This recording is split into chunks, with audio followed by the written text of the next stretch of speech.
Salve, salve galera do nono ano, estamos começando esta semana um pouquinho diferente do de costume. Mudou um pouquinho o nosso horário era na quinta, mas hoje estaremos na segunda-feira. E no caso hoje, para algumas turmas, ela vai ser inteiramente aqui online, aqui no nosso canal. Não teremos aula no Meet esta semana em algumas turmas, como por exemplo o nono ano A, por questão de horário, tá? Lembrando que este horário é um horário temporário e que estamos voltando. Esta semana eu estarei muito mais de forma presencial do que forma remota. E no caso do nono ano A, eu estarei saindo da sala de aula quando iríamos começar. E por virtude disso, o nono ano A vai ficar 100% aqui no nosso canal. E as demais turmas, uma de forma remota, vai dar para fazer o Meet, que é o nono ano B. E o nono ano C, ele vai ter aula presencial de estudos amazônicos na terça-feira, tá bom? Então nós temos aí um horário bem diferenciado esta semana, por isso que nós vamos estar ainda também em adaptação, é um momento novo, a gente tem que sempre lembrar isso. Nós fomos nos adaptando de forma remota, agora nós vamos nos adaptar também de uma forma mista, né? Tanto presencial quanto online. Vai chegar um momento que alguns alunos ficarão remotamente e outros ficarão presencialmente, e esses que vão ficar em casa vão assistir ao vivo a nossa aula lá da sala de aula de forma presencial, tá bom? Então, justificado porque hoje para o nono ano A estamos aqui 100% no nosso canal, vamos começar a trabalhar o nosso último assunto desta terceira bimestral, tá? E aí a partir de então nós vamos ver algumas revisões nos horários que vão restar antes da prova e também atividades avaliativas durante esse período. Lembrando que este é o nosso último assunto do bimestre, porque nós já trabalhamos aí os 4 estados, sendo que foram 5 aulas, né? Sendo que o Pará, que foi o nosso primeiro assunto, trabalhamos em 2 aulas, vimos o Amazonas, vimos o Amapá, e hoje nós iremos encerrar com o estado do Acre. E aí teremos 2 subtópicos para trabalhar o Acre, que será a Rio Branco, a capital, e o Acre, como uma forma geral, a parte histórica, a parte econômica e também a parte cultural. E nós vamos falar um pouquinho sobre um sindicalista que teve um nome muito importante em relação à questão da subsistência, a questão também do ecossistema aqui da região amazônica, que vai acabar se tornando um ecologista na década de 80 principalmente, que vai ser o Chico Mendes. Então a gente vai falar um pouquinho sobre o Chico Mendes nesta aula, sendo que o Acre, como a gente sabe, ele é um estado muito novo para o Brasil. Ele é o último território, vamos dizer, que ele vai ser anexado ao Brasil, e ele só é anexado bem no início do século XX, e mesmo assim ele vai ser anexado e não vai virar um estado, tá?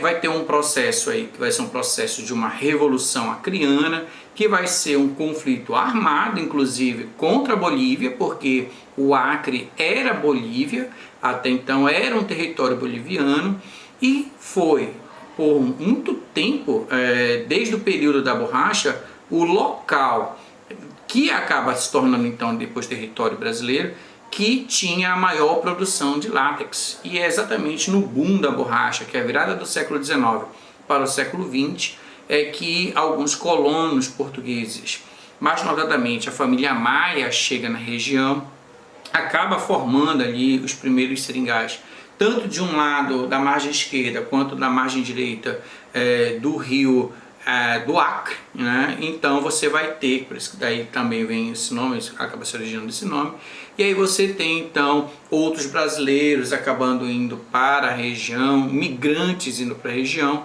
e como a gente sabe, o Acre era território oficial da Bolívia e acabou tendo então um conflito que é a Revolução Acreana, porque os brasileiros que estavam lá estavam reivindicando o direito de ficar na terra, já que eles chegaram ali, estabeleceram famílias e começaram a estabelecer seringais.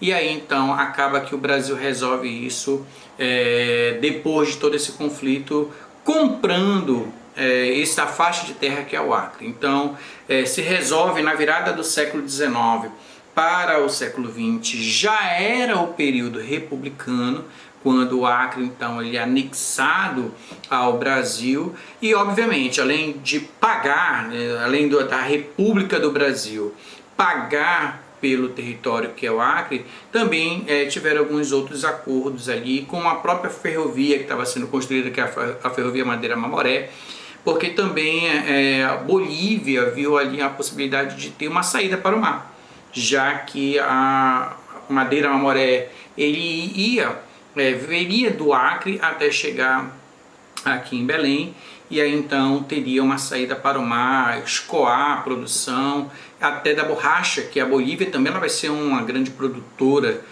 de látex. A região da Amazônia Internacional, portanto a região ali que faz fronteira com a Amazônia brasileira, foi uma área de grande produção de látex na virada do 19 para o 20 também. Não foi só a Amazônia brasileira. Quando a gente pensa em Amazônia, quando a gente pensa em Belle Époque, a gente pensa muito Belém, a gente pensa muito Manaus, que de fato elas se embelezaram com o período da extração do látex, que coincide com a Belle Époque aqui da região amazônica. Mas o Rio Branco ele também é uma cidade que vai usufruir da questão da venda da borracha, porque ali era o local de maior produção no Brasil. E a região também imediata, fronteira com o Brasil, se tornaram grandes produtoras do látex. Então, o Acre ele vai se tornar um território do Brasil, oficialmente do Brasil, ele é anexado então ao Brasil, mas ele não virá um estado, ele virá um território federal, e mais tarde que ele vai virar um estado da federação. Então a gente vai ver um pouquinho aqui sobre a história do Acre. Também nós vamos ver sobre o Chico Mendes, né? O Chico Mendes ele acabou nascendo lá no Acre, nasceu num seringal e ele acabou se tornando um seringueiro, né? O pai dele também é seringueiro, e ele vai ter uma vida que vai acabar se envolvendo em questões de reforma agrária, que é um discurso muito grande na década de 70 para a década de 80, e vai acabar se tornando um sindicalista que vai defender a questão do trabalho dos seringueiros como ele era, mas também ele vai acabar virando ativista ecológico, né? Ele vai acabar se tornando um ambientalista muito reconhecido internacionalmente. Ele vai incomodar muita gente que está ligada à chamada grilagem aqui na Amazônia, que é a questão da terra, e ele vai acabar sendo assassinado. Ele foi alvo várias vezes, até que acabou realmente sendo assassinado pelo trabalho que ele fazia. Chegou a ser político, chegou a ser vereador, como nós vamos observar. Então acompanhe aí no seu slide, a partir de agora, para a gente discutir, falar um pouquinho sobre o Acre e sobre o Chico Mendes. Bom, primeiro de tudo que o Acre, obviamente, tem como capital, daí vem o título, um dos títulos, subtítulos, né, desta aula, que tem como capital Rio Branco, tá bom? Que inclusive esse nome, Rio Branco, ele vem de um dos fundadores do Acre, né? Daí então a sua capital acabou recebendo o nome do seu fundador. Tem a sigla AC, que vocês já sabem, né? E faz parte aqui dos 7 estados da região amazônica, por isso que nós estamos trabalhando. A população acreana ela é em torno de 803.500 habitantes, segundo o último dado do IBGE de 2015, tá? De 2018 eu não encontrei, mas o único dado que eu encontrei até no momento foi de 2015, e até lá a população estava em torno, deve ter crescido obviamente de 2015 para 2020, mas não foi tanta coisa assim, creio eu. O Acre chega a ter uma área superior a 16.000 km², e hoje há 4,47 habitantes para cada quilômetro quadrado do estado e tem como principais cidades ou cidades mais populosas, além da capital Rio Branco, obviamente, Cruzeiro do Sul, Feijó, Tarauacá e Sena Madureira. E tem um total aí de 22 municípios. A história do Acre, como eu já resumi para vocês no início dessa aula, o Acre ele só foi integrado ao território brasileiro a partir de 1903, portanto início do século XX, quando foi anexado após um movimento que ficou conhecido como Revolução Acreana. O movimento ocorreu entre 6 de agosto de 1902 e 24 de janeiro de 1903, após a disputa pelo controle da exploração de seringais na região. E aí, como falei para vocês, foi contra a Bolívia, né? Então eram brasileiros que estavam em território que a Bolívia tinha, realmente eram territórios pertencentes ao país Bolívia, portanto você tinha brasileiros que estavam explorando o látex, tendo o seu lucro, também explorando mão de obra por lá, né? Que foi muito a questão do aviamento, que é uma luta que o próprio Chico Mendes trabalhou muito para acabar com essa questão da exploração do aviamento.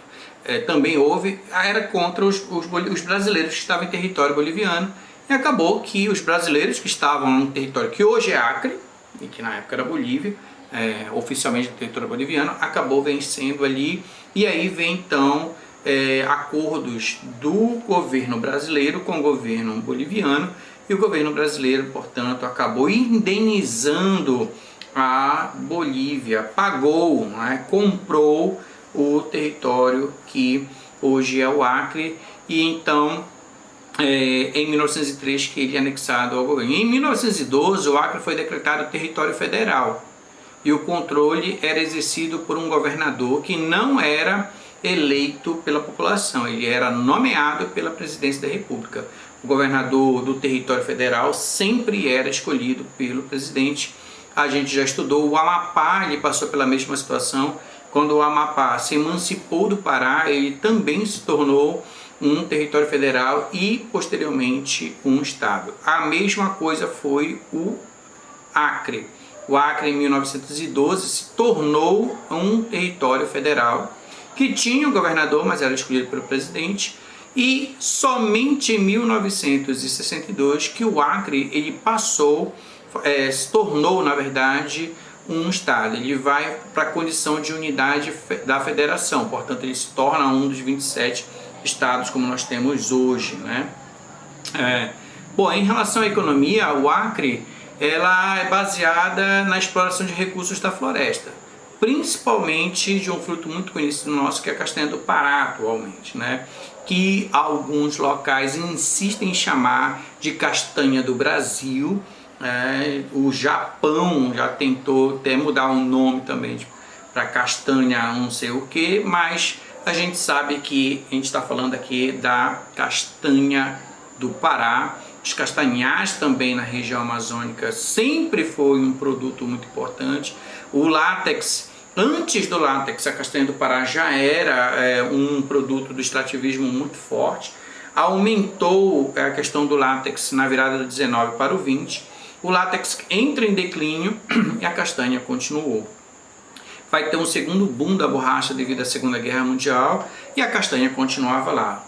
Cai de novo, vai ter um declínio de novo da borracha natural, látex, que vai ter a borracha aí, que é uma borracha feita pelo homem, então já é um outro material, e a castanha continua até hoje. Então a castanheira, a castanha, o fruto é um produto muito cobiçado e caro, tá? E é o principal produto hoje em termos de extrativismo da economia acreana. Chega então a ter um montante para exportação desse produto, chega a atingir 18 toneladas em média ao ano, tá? Bom, a retirada da castanha é feita em áreas de floresta por comunidades mais tradicionais. Esse modelo de extrativismo é incentivado pelos governos da região e do país por ser de baixo impacto ambiental e a exploração da borracha já foi a principal atividade econômica da região e por conta dela o Brasil terminou por anexar o território, a gente nunca pode esquecer disso, tá? Bom, alguns dados aí geográficos para a gente saber um pouquinho mais sobre o Acre e a sua capital, que é Rio Branco, né? Ao menos 4% da floresta amazônica estão localizados em território acreano.